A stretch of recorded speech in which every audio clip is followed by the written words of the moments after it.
ఎన్నికల ముందు ప్రజలకిచ్చిన హామీలు నిలబెట్టుకోవాలనే ఆలోచనతో ఎన్నికల మేనిఫెస్టోలో 6 డిక్లరేషన్ చేయాలని సోనియా గాంధీ గారు తుక్కుగూడలో చెప్పడం, దాన్ని అమలు చేయడానికి కూడా కాంగ్రెస్ ప్రభుత్వం వచ్చిన తర్వాత ప్రజలు 6 డిక్లరేషన్ నమ్మి సోనియా గాంధీ అయితే తెలంగాణ ఇచ్చింది. అదేవిధంగా ఈ 6 డిక్లరేషన్ ఇందిరాగాంధీ గారు బడుగు బలహీన వర్గాలకు ఏ విధంగానైతే సాయం చేసిందో అదే అడుగుజాడల్లో నడుస్తున్నటువంటి సోనియా గాంధీ ప్రజాపాలన అభయహస్తం గ్యారంటీలకు శ్రీకారం అని ఇవాళ 27 నాడు పెట్టారు. రేపటి నుంచి కేబినెట్ నిర్ణయం జరిగిపోయింది. 6 డిక్లరేషన్స్ ప్రతి దగ్గర కూడా అమలు చేయడానికి ప్రభుత్వం ఆదేశాలు ఇవ్వడం జరిగింది. దాని ప్రకారమే ఇవాళ అన్ని నియోజకవర్గాలలో ప్రభుత్వం తరఫు నుంచి మున్సిపల్ అధికారులు కానీ జిల్లా పరిషత్ అధికారులు గారు మీటింగ్లు పెట్టడం జరిగింది.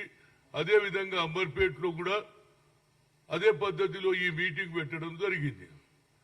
అందులో ఏదైతే మున్సిపల్ ఆఫీసర్స్ మేము ఎందుకు ఈ మీటింగ్ పెట్టవలసి వచ్చింది, ప్రభుత్వం ఏం నిర్ణయం తీసుకున్నది, 6 డిక్లరేషన్ ఏ విధంగా ఫామ్ నింపాలి, ఏ విధంగా మీరు కాంగ్రెస్ ఫౌండేషన్ రోజు ఒక హిస్టారికల్ డిసిషన్ తీసుకున్న రేవంత్ రెడ్డి గారి ప్రభుత్వం, కాంగ్రెస్ ప్రభుత్వం సోనియా గాంధీ ఇచ్చిన ఆదేశాలు అమలు చేయడానికి వాళ్ళ ఫస్ట్ మీటింగ్ జరిగింది. ఆ మీటింగ్ లో మొదలు ఆఫీసర్ మాట్లాడాడు, మేము గతంలో లాగా వాళ్ళలాగా మా ఆలోచన లేదు, ఎన్నికలప్పుడే పార్టీ పరంగా మాట్లాడడం జరుగుతుంది. ఎన్నికలైన తర్వాత ప్రతి పేదవాడు కూడా రాజకీయాలకు అతీతంగా పిలిచే ఆనవాయితీ కొత్తగా ఒక ఆలోచనతో రాష్ట్ర ప్రభుత్వం ముందుకు నడిచే సమయంలో ప్రభుత్వం ఇచ్చిన ఆదేశాలు అమలు చేయడానికి ప్రభుత్వం ముందుకు వస్తుంది. అదే మీటింగ్ లో మేమందరం కూడా పోయాం. అదేవిధంగా శాసనసభ్యుడు కూడా వచ్చాడు, అందరూ ఉన్నారు. మేమన్నాం ఇది మొదటి ప్రోగ్రాం, ఇది కాంగ్రెస్ ప్రభుత్వం ఇచ్చిన హామీలు నిలబెట్టుకోవడానికి సోనియా గాంధీ ఇచ్చినటువంటి శ్రీకారం చుట్టిన కార్యక్రమంలో అందరినీ పిలిచి ఆనవాయితీ కొత్తగా విధానం. గత ప్రభుత్వం పిలిచిందా లేదా అని దాని మీద పోను. గత ప్రభుత్వం ఏ ప్రోగ్రాం చేసినా ఎవరిని విలువలేదు, కానీ మేము కొత్త ఆచారం మొదలు పెట్టాము. ఆయన మాట్లాడుతూ నేను చెప్పాను, అయ్యా సోనియా గాంధీ గారు ఇచ్చిన ఈ అమలుకు మహిళలు వచ్చారు, పేద ప్రజలు వచ్చారు, అందరూ వచ్చారు, అన్ని పార్టీలు, బీజేపీ వచ్చింది, బీఆర్ఎస్ వచ్చింది, కాంగ్రెస్ కూడా వచ్చింది, అదేవిధంగా లెఫ్ట్ పార్టీలు కూడా వచ్చాయి. ఆ మీటింగ్ లో మేము ఏమన్నామంటే 6 డిక్లరేషన్ మేము తప్పనిసరిగా చేసి చూపిస్తాం, ఇచ్చిన హామీలు ఏ విధంగానైతే తెలంగాణ ఇస్తాన్నది ఇచ్చింది తల్లి, అదేవిధంగా ఈ 6 డిక్లరేషన్ చేస్తామని మేము మాట్లాడడం జరిగింది. ఆ తర్వాత శాసనసభ్యుడు కూడా మాట్లాడాడు. మేమన్నా ఆయన తర్వాత ఓడిపోయిన వాళ్ళు కూడా ఎమ్మెల్యేలు కానీ కార్పొరేటర్స్ కానీ అందరికీ కూడా అవకాశం ఇస్తామని చెప్పడం జరిగింది. ఆయన మాట్లాడి ఎప్పుడైతే రోహిన్ రెడ్డి మాట్లాడడం మొదలు పెట్టంగానే ఆయన డయాస్ వదిలేసి వెళ్ళిపోయి స్లోగన్స్ పెట్టడం, అంటే వీళ్ళ ఉద్దేశం ఏంది, పేద ప్రజలకు బడుగు బలైన వర్గాలకు ఏది కూడా న్యాయం జరగొద్దా, ప్రజలకు మేము అందిస్తామన్నాము, ఇచ్చిన వాగ్దానాలు పూర్తి చేస్తున్నామన్నాము, బైకాట్ చేయడం, స్లోగన్లు పెట్టడం జరిగింది. ఇంతకంటే అన్యాయం ఉన్నదా చెప్పండి? ప్రభుత్వం మీరే అంటున్నారు, మీరు 6 డిక్లరేషన్ ఎప్పుడు చేస్తారు, అయిపోయింది, వచ్చి నెల కూడా కాలేదు మా ప్రభుత్వం, అప్పుడే మేము మొదలు పెడుతుంటే ఈ కొత్త కార్యక్రమం ఏమిటి అనేది నాకు అర్థం. అంటే వీళ్ళ ఆలోచన పేద ప్రజలకు ఏది ముట్టొద్దు, బడుగు బలహీన వర్గాల వాళ్ళు అట్లనే ఉండాలి, పేదరికంలోనే మెరగాలి, తిండికి లేవదు, ఉద్యోగాలు లేవు, ఇవన్నీ కూడా మేము ఇచ్చిన హామీలు నిలబెట్టుకోవడానికి పెట్టిన సభలో గొడవ చేయడం ఏంటి, బైకాట్ చేసి వెళ్ళిపోవడం ఏంటంటే ఇది కొత్త ఆనవాయితీ అయింది. అంటే ప్రభుత్వం చేసే ఇచ్చిన హామీలు కూడా నిలబెట్టుకునే అధికారం మాకు లేదా అని నేను అడుగుతున్నా. ఇవాళ బీఆర్ఎస్ ప్రభుత్వాన్ని అడుగుతున్నా, అయ్యా బీఆర్ఎస్ నాయకులను అడుగుతున్నా, మీరు 2 బెడ్రూమ్లో కానీ ఏది దళిత బంధులో కానీ ఏ కార్యక్రమంలో మమ్మల్ని ఎన్నడూ కూడా ఇన్వైట్ చేయలే. అదే మేము బైకాట్ చేసిన అక్కడ ఉన్నటువంటి మున్సిపల్ కౌన్సిలర్స్ బీజేపీ వాళ్ళు మాట్లాడారు. అదేవిధంగా మాజీ కౌన్సిలర్ అయినటువంటి బీఆర్ఎస్ వాళ్ళు బైకాట్ చేశారు. అంటే ఇది ఏమి సంకేతం ఇస్తున్నారు వీళ్ళు అంటే ఈ 6 డిక్లరేషన్ వేస్తే కాంగ్రెస్ కు మంచి పేరు వస్తుంది, మా మనుగడ దెబ్బతింటది అన్నదే వీళ్ళ ఉద్దేశం అని నేను అడుగుతున్నా. మేమేం తప్పు చేయలే, నిన్ను మాట్లాడించినావు. మరి నేను మాట్లాడినాక తర్వాత నువ్వు మాట్లాడకుండా వెళ్ళిపోతే అది వేరు. నువ్వు మాట్లాడతావు, మాట్లాడి వెళ్ళిపోతావా? ఇది ఎక్కడ సరిగ్గా నాకు అర్థం కాదు. ప్రజలను ఇంకా తీసుకెళ్ళిపోయినారు. మళ్ళీ పోయిన వాళ్ళు మళ్ళీ వచ్చిండ్రు. అయ్యా మేము తప్పనిసరి మాకు తెలియదు, ఇంత మంచి కార్యక్రమం చేస్తున్నారు, మేము తప్పనిసరిగా 28 నుంచి 6వ తేదీన ఇంటి దగ్గరనే ఉండి ప్రభుత్వం ఏదైతే డిక్లరేషన్ చేసి దాన్ని అమలు చేయడానికి మా పేర్లు రాయించుకుంటాం. మేము ఎక్కడెక్కడో 6 డివిజన్లలో తప్పనిసరిగా వస్తున్నారు. అందరికి కూడా ఇది ఉపయోగపడే కార్యక్రమం. ఇచ్చిన హామీలన్నీ నిలబెట్టుకోవడానికి ప్రభుత్వం కృతనిశ్చయంతో ఉన్నది. అది సోనియా గాంధీ డైరెక్షను.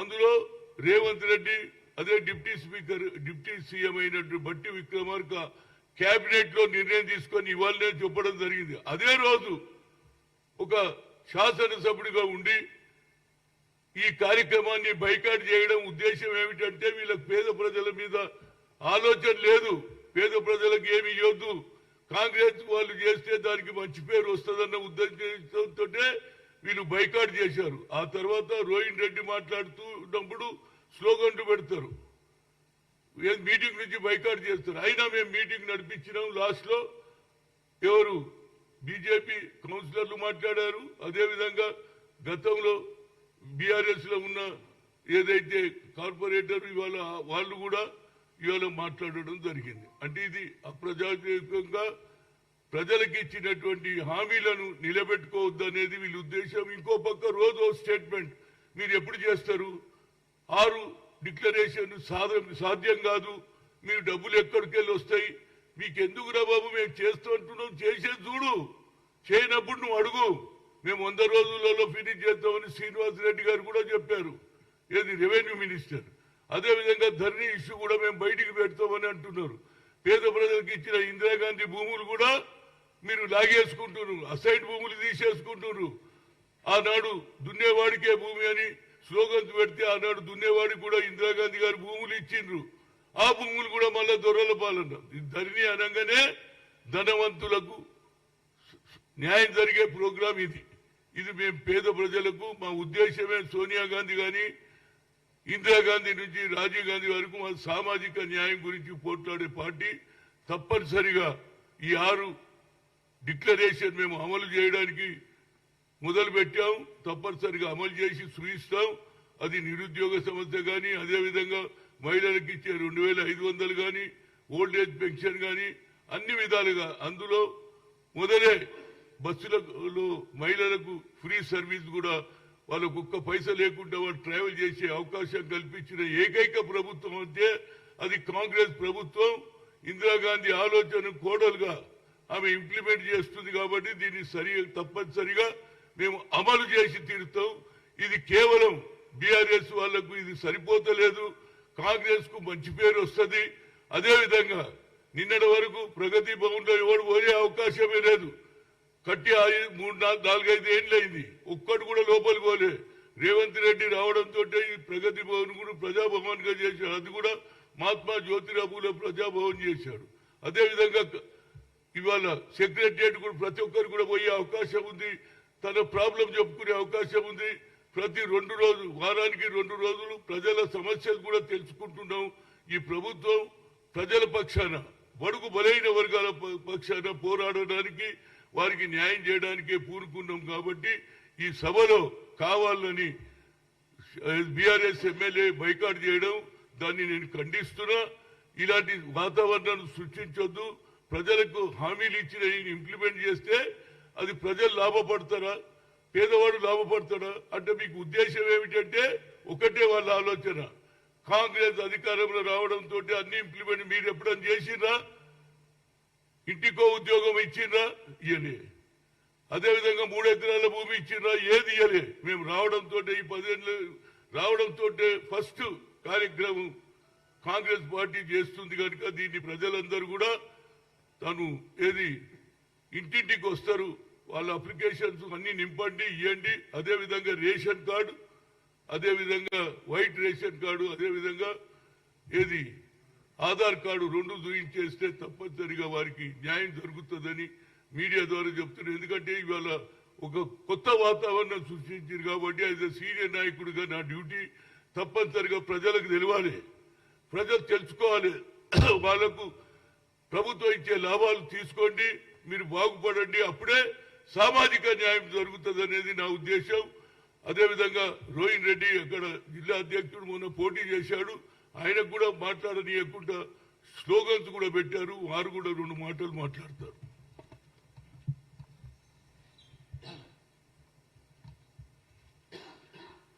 మీడియా మిత్రులకు నమస్కారం. ఈరోజు ప్రజాపాలన ప్రిపరేటరీ మీటింగ్ కోసము అంబర్పేట్ మహారాణా ప్రతాప్ ఫంక్షన్ హాల్లో అందరిని కూడా పిలవడం జరిగింది. దానిలో భాగంగా ఏ విధంగానైతే ముఖ్యమంత్రి గారు చెప్పినరో అందరినీ పిలిచి సలహా సూచనలు తీసుకొని కాంగ్రెస్ ప్రభుత్వం ముందుకెళ్తుందని చెప్పేసి ఏ విధంగానైతే ముఖ్యమంత్రి గారు చెప్పినరో దానిలో భాగంగానే అక్కడ అధికారులందరూ కూడా పొలిటికల్ పార్టీస్ నుంచి ప్రతినిధులను అందరినీ కూడా పిలిచిండ్రు. పెద్దలు హనుమంతరావు గారితో పాటు నేను కూడా పోయినాను. అక్కడ అందరు మాట్లాడుతున్నారు, వాళ్ళ సూచనలు ఇస్తున్నారు, విధి విధానాలు ఏమున్నాయి అనేది అధికారులు వాళ్ళు చెప్తారు. దాని ప్రకారము నాయకులందరూ కూడా ప్రభుత్వ అధికారులతోటి ప్రజలని సమన్వయం చేసుకుంటూ మనము ఈ 6 గ్యారెంటీ కార్డ్స్ ప్రతి ఒక్క బెనిఫిషరీకి అందే విధంగా మేమందరం కూడా కృషి చేస్తామని చెప్పేసి పెద్దలు హనుమంతరావు గారు కూడా చెప్పినారు. తర్వాత స్థానిక ఎమ్మెల్యే కాలేరు వెంకటేష్ గారు మాట్లాడుతూ ఈ బెనిఫిషరీస్ అందరికి కూడా white ration card, Aadhaar card 2 కూడా ప్రామాణికంగా తీసుకోవాలని చెప్పేసి ఏదైతే అధికారులు చెప్తున్నారో, మేము అధికారంలో ఉన్న 10 సంవత్సరాల నుంచి మేము కొత్త రేషన్ కార్డులు ఇవ్వలేదు అనే విధంగా ఆయన చాలా మందికి రేషన్ కార్డులు లేవు కాబట్టి రేషన్ కార్డ్స్ని మీరు ప్రామాణికంగా తీసుకోవద్దని చెప్పి ఆయన సూచన ఇచ్చిండు. కానీ ఆయన మర్చిపోయింది ఏంటనంటే కాంగ్రెస్ ప్రభుత్వం వచ్చిన తర్వాత పెద్దలు రాష్ట్ర ముఖ్యమంత్రి రేవంత్ రెడ్డి గారు కొత్త రేషన్ కార్డులు కూడా వస్తాయని చెప్పిండ్రు, ఆధార్ కార్డు కూడా తీసుకుంటున్నారు. సో అధికారులు ఏందనేది వాళ్ళు సూచనలు ఇస్తారు. దాని ప్రకారము బెనిఫిషరీస్కి అందరికి కూడా వాళ్ళకి రావాల్సిన పథకాలన్నీ కూడా వాళ్ళ ఇంటింటికి వస్తాయనే విధంగా అధికారులు కూడా చెప్పారు. సో దానిలో భాగంగానే కాలేరు వెంకటేష్ గారు మాట్లాడిన తర్వాత నేను మైక్ తీసుకుంటే ఆయన ఇది ప్రభుత్వ ప్రోగ్రాము, దీంట్లో వేరే ఎవరు మాట్లాడొద్దు, నేనే మాట్లాడతా అంటే ఆయన ఇంకా అధికారంలో ఉన్నా అనుకుంటున్నాడు. ఆయన మర్చిపోయింది ఏంటనంటే ఇప్పుడు ఈ కాంగ్రెస్ ప్రభుత్వం వచ్చింది. ఈ కాంగ్రెస్ ప్రభుత్వం అంటేనే ప్రజల పాలన, ప్రజలందరూ కూడా ఇక్కడ పాలకులే అనే నినాదంతో ముఖ్యమంత్రి రేవంత్ రెడ్డి గారు ముందుకెళ్తున్నారు. కాబట్టి ఇక్కడ ప్రతి ఒక్కరు కూడా సలహా సూచనలు ఇవ్వచ్చు. అక్కడ మేము ఇనాగ్రేషన్కి పోలేదు, లేకపోతే ఆయన అధికారులు ఏం గుంజుకుంటలేము ఆయనది. అక్కడ మేము కూడా పోయి మా సలహా సూచనల కోసము అందరికి కూడా, ఎందుకంటే గతంలో టీఆర్ఎస్ పథకాలన్నీ కూడా వాళ్ళ కార్యకర్తలకే ఇచ్చిండ్రు.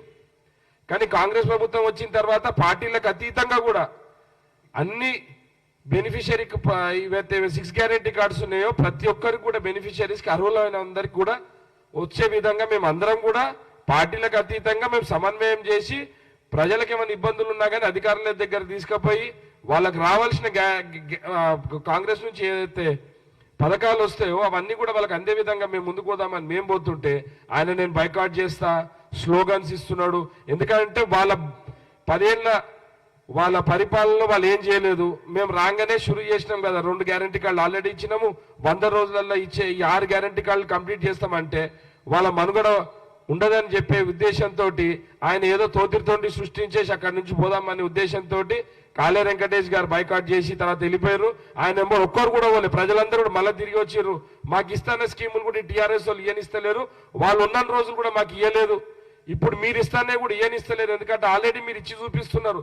ఆల్రెడీ ఆర్టీసీ బస్సులో మాకు ఫ్రీ ఇచ్చిందని చెప్పి మహిళలందరూ కూడా ఆల్రెడీ అక్కడ జేజేలు కొడుతున్నారు పెద్దలు హనుమంతరావు గారు మాట్లాడినప్పుడు. అదేవిధంగా ఆరోగ్యశ్రీ కార్డు కూడా ఆల్రెడీ ప్రజలకు ఇస్తున్నాం. అవి కూడా అందరు కూడా ముందుకు వచ్చి తీసుకుంటుంటే వీళ్ళు ఇచ్చేది పోగా వాళ్ళు ఇన్ని రోజుల నుంచి వాళ్ళు ఇచ్చేది లేనిది మేము ఇస్తుంటే వీళ్ళకి అందరికి కూడా కడుపుల మండుతున్నది, లేకపోతే వీళ్ళకి అందరికి కూడా అక్కసు బయటపడుతున్నది. కాబట్టి ప్రజలందరూ కూడా ఒకటే విజ్ఞప్తి చేస్తున్నా, 28 తారీఖు నుంచి 6 తారీఖు వరకు ప్రతి నియోజకవర్గంలో ప్రతి వార్డులో ఒక ప్రజా వేదిక ఉంటుంది, ప్రజా సభలు ఉంటాయి. అక్కడ గ్రామాల్లో అయితే గ్రామ సభలు ఉంటాయి, హైదరాబాద్లో అయితే వార్డులలో సభలు ఉంటాయి. ఆ సభలలో మీకు అందరికి కూడా మీకు అప్లికేషన్స్ ఇవ్వడం జరుగుతుంది. తర్వాత ఒక్కొక్క వార్డులో అధికారులందరూ కూడా ఒక పాయింట్స్ పెట్టారు. ఆ పాయింట్స్లోకి వచ్చిన తర్వాత మీ అప్లికేషన్స్ అన్ని తీసుకొచ్చి అక్కడ వార్డ్ ఆఫీసులలో అక్కడ వార్డ్ సెంటర్లలో మీరు ఇచ్చేస్తే అవన్నీ కూడా ప్రభుత్వం అలా కలెక్ట్ చేసుకొని మీకు ఏ పథకాలకు మీరు అల్లుడు ఉన్నారో దాంట్లో మీరు టిక్ పెట్టాలి. దాంతోపాటు మీకు ఒక ration card, Aadhaar card xerox copies, మీ ఫొటోస్ ఇవ్వాల్సి ఉంటుంది. కాబట్టి అధికారులు అన్ని కూడా మీకు వివరిస్తారు. దాంట్లో ఏమైనా ఇబ్బందులు ఉంటే మా కాంగ్రెస్ కార్యకర్తలు అందరూ కూడా, ఎందుకంటే కాంగ్రెస్ ప్రభుత్వం ఆ రోజు ముఖ్యమంత్రి రేవంత్ రెడ్డి గారు, బట్టి విక్రమార్క గారు ఏ విధంగానైతే సోనియా గాంధీ ఆదేశాల మేరకు వాగ్దానం చేసిండ్రో ఆ పథకాలన్నీ కూడా మీకు చేరే విధంగా మేము అందరం కూడా ఒక కార్యకర్తలు లేక ఒక సేవకులు లేక మీ దగ్గరకు వస్తాము. మీకు ఏమైనా ఇబ్బందులు ఉంటే మీకు అప్లికేషన్ ఫామ్స్ ఏమైనా నింపడానికి కూడా ఇబ్బందులు ఉన్నా కానీ కూడా మా కార్యకర్తలు కూడా మీకు అందరికి అందుబాటులో ఉంటారు. కాబట్టి 28 తారీఖు నుంచి 6 తారీఖు వరకు జరిగే ఈ ప్రజాపాలన మీరు అందరూ కూడా వినియోగించుకోవాలని చెప్పి అందరు విజ్ఞప్తి చేస్తూ సెలవు తీసుకుంటాం. అదేవిధంగా 138వ కాంగ్రెస్ ఫౌండేషన్ డేకు ప్రతి సోదరుడు ప్రతి ఇంటి దగ్గర కానీ మహిళలు కానీ ఏది కాంగ్రెస్ జెండా ఎగిరేయాలి, అందరికీ చెప్పాలి. ఇది జాతీయ జెండా, ఏది ఫౌండేషన్ డే. ఇది కాంగ్రెస్ పార్టీ 138 సంవత్సరాల కింద పెట్టింది. ప్రజల పక్షాన ఉంటూ ఈనాటికి కూడా ప్రజల పక్షాన చేస్తుందని ప్రతి ఒక్కరు కూడా ఈ ఫౌండేషన్ డేను అందరు కూడా ఉపయోగించుకోవాలని ప్రతి కార్యకర్త కూడా ఈ 6th డిక్లరేషన్ ఇంటింటికి తిరిగి వాళ్ళను నామోదు చేసుకునేందుకు ప్రయత్నం చేస్తే మీ లీడర్షిప్ పెరుగుతుంది, ప్రజలు కూడా మీ మీద నమ్మిక పెరుగుతుంది. కాంగ్రెస్ పార్టీ ఇచ్చిన మాట నిలబెట్టుకుంటుంది, కాంగ్రెస్ వాళ్ళు వచ్చిండ్రు మాకు న్యాయం చేస్తుండ్రు అనేది వాళ్ళకు కూడా అభిప్రాయం ఏర్పడుతుందని చెప్తూ మా మిత్రుడు కోదండరెడ్డి గారు 2 నిమిషాలు మాట్లాడు. సరే, నేను హనుమంతరావు గారు రేపటి నుంచి నూతనంగా ఏర్పడ్డ ప్రభుత్వానికి సంబంధించిన అధికారులంతా రేపటి ఏర్పాట్ల గురించి ఒక రోజు ముందే ప్రజలకు అందరికీ తెలియజేసే విధంగా ఈరోజు సమావేశం పెడితే హనుమంతరావు గారు స్వయంగా ప్రజల పక్షాన కాంగ్రెస్ పార్టీ ఇచ్చిన కార్యక్రమాలు ఏ విధంగా జరుగుతున్నాయి, ప్రజలకు అందాలనే ఒక ఆలోచనతో అక్కడి నుంచి పోటీ చేసిన రోహిన్ రెడ్డి ఇద్దరు వెళ్ళిన మాట హనుమంతరావు చాలా వివరంగా చెప్పారు. నేను మీడియాతో మనవి చేసేది ఏంటంటే, డిసెంబర్ 3వ తేదీన ఫలితాలు వచ్చినాయి. 7వ తేదీన నూతన ప్రభుత్వం ఏర్పడ్డది. ముఖ్యమంత్రి గారితో పాటు కొందరు మంత్రులు ప్రమాణ స్వీకారం చేసిండ్రు. మళ్ళీ వెంటనే శాసనసభ కూడా పెట్టడం జరిగింది. శాసనసభ సమావేశాలలో కాంగ్రెస్ పార్టీ ప్రతిపక్షంలో ఉన్నప్పుడు ఈ 10 ఏళ్ల పరిపాలనలో ఏ విధంగా క్రమశిక్షణ తప్పి అప్పుల పాలు చేసిన ఈ రాష్ట్రం ఏ రంగాలలో ఏ విధంగా అప్పులు చేసింది అని ప్రజలకు తెలియజేయడానికి ఒక వైట్ పేపరు అది బయట పెట్టలే, శాసనసభలోనే ప్రతిపక్ష పార్టీలు కూడా మాట్లాడే అవకాశం ఇచ్చి ఒక ఈ రాష్ట్ర ఆర్థిక పరిస్థితులు పెడితే దాన్ని కూడా జీర్ణించుకోలేదండి. కేవలం కేటీఆర్ గారు, హరీశ్వరరావు గారు ఆ రోజు నుంచే మొదలుపెట్టిండ్రు ప్రభుత్వానికి వ్యతిరేకమైన మాటలు. ఆ విధంగా కొనసాగుతూ ఒక మంచి కార్యక్రమం 6 కార్యక్రమాలు ఆర్థిక కార్యక్రమాలు ప్రజల ముందుకు పోతే ఆ నియోజకవర్గం నుంచి ఎంపికైన ఒక బాధ్యత గల బీఆర్ఎస్ ఎమ్మెల్యే తన వరకు మాట్లాడి బయటికి వెళ్ళి ఇషారాలు చేసి గొడవ చేయడం, ప్రజలకు అందకుండా చేయడం అనేది నిజంగా ఇది ప్రజలు గ్రహించాలి. ఏదేమైనా కూడా మొత్తం రాష్ట్రంలో ఒక ప్లాన్ ప్రకారంగా కాంగ్రెస్ పార్టీని బదనాం చేయడానికి కేటీఆర్ గారు, హరీశ్వరరావు గారు మళ్ళీ ఈరోజు అంబర్పేట శాసనసభ్యుడు అదే కోవలో అదే దారిలో నడుస్తున్నారు. కాబట్టి కాంగ్రెస్ పార్టీ ఇచ్చిన హామీలు ప్రతి ఒక్కటి అమలు చేయడానికి కాంగ్రెస్ ప్రభుత్వం రేవంత్ రెడ్డి గారి అధ్యక్షతన అందరూ కూడా ఒక అకుంఠిత దీక్షతో కార్యకర్తలు కూడా పనిచేస్తున్నారు. కాబట్టి మీరు ఎన్ని ఆటలు ఆడినా ఎన్ని డ్రామాలు చేసినా ప్రజలకు అందే కార్యక్రమాల గురించి కాంగ్రెస్ పార్టీ కార్యకర్తలు కానీ మంత్రులు కానీ ముఖ్యమంత్రి గారు కానీ ఇది ప్రజా పరిపాలన ఇది అనే మాట దాన్ని సార్థకం చేసుకోవడానికి 5 సంవత్సరాలు ప్రభుత్వం పనిచేస్తుంది.